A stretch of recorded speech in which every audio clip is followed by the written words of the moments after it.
Hello friends, welcome to my channel. তো এটা হচ্ছে হরিদ্বার স্টেশন, আর এই ভিডিওগুলো হচ্ছে 2 বছর আগেকার ভিডিও, যেটা আমি পোস্টই করিনি। তো আমরা এখন যাচ্ছি তো আমরা যেখানে কুরুক্ষেত্রের যুদ্ধটা হয়েছিল সেখানেই আমরা যাচ্ছি। তো পিছনে দেখছো, আর এই বটগাছটা হচ্ছে অনেক পুরনো, যে তখনকার সময়ের নাকি সবাই বলে।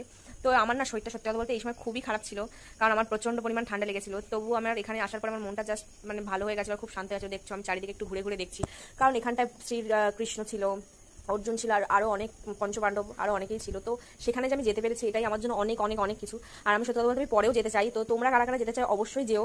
আর সত্যি যাওয়ার পরে না তোমাদের মন পুরো চেঞ্জ হয়ে যাবে, আমি এইটুকুই তোমাদের বলতে পারি। তো দেখো চারিদিকটা জাস্ট দারুণ, আর অনেকটা বড় জায়গা। আর কুরুক্ষেত্র যে মাঠটা ছিল সেটা অনেকটা দূরে রয়েছে, মানে অনেকটা জায়গা জুড়ে। তো মানে চারিদিকটা রয়েছে, আর এটা পুরোটাই হলো কুরুক্ষেত্রের মানে জায়গা, যেখানে আমরা থাকছি, যেখানে আমরা আছি।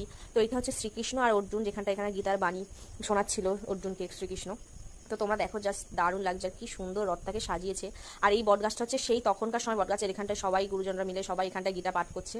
আর এটা সত্যি খুব সুন্দর একটা মানে মুহূর্ত, কি আর বলবো। তো এখানটায় আমরা দাঁড়িয়ে দাঁড়িয়ে এগুলো দেখছিলাম। তো দেখো তোমরাও। আর এখন একটা নতুন জিনিস এখানে বানিয়েছে, সেটা হচ্ছে যেখানটায় হলো অর্জুন শ্রীকৃষ্ণ, মানে শ্রীকৃষ্ণ অর্জুনকে বিশ্বরূপ দেখিয়েছিল। তো দেখো জাস্ট দারুণ, এটা সামনাসামনি দেখলে না একটা চোখ জুড়িয়ে যাবে আপনার, এরকম মানে দারুণ দেখতে। তো দেখো আমরা একটু পরিক্রমা করে নিচ্ছি এখানটা, আমরা সবাই বাড়ির সবাই, আরও অনেকে ছিল তারাও করে নিচ্ছে। আর আমরা গেছিলাম একদম মানে শীতের দিকে, মানে শীত পড়বে পড়বে সেরকম সময় গেছিলাম। আর এই জায়গাটা পুরো ঠান্ডা, প্রচণ্ড পরিমাণে ঠান্ডা ছিল। তো এখানটা আমরা পরিক্রমা প্রায় হয়ে গেছে। তারপরে আমরা এখান থেকে চলে যাচ্ছি আরেকটা জায়গায়, সেটা হচ্ছে হলো গঙ্গা। তো চলো দেখতে থাকো পুরো ভিডিওটা। তো টাটা।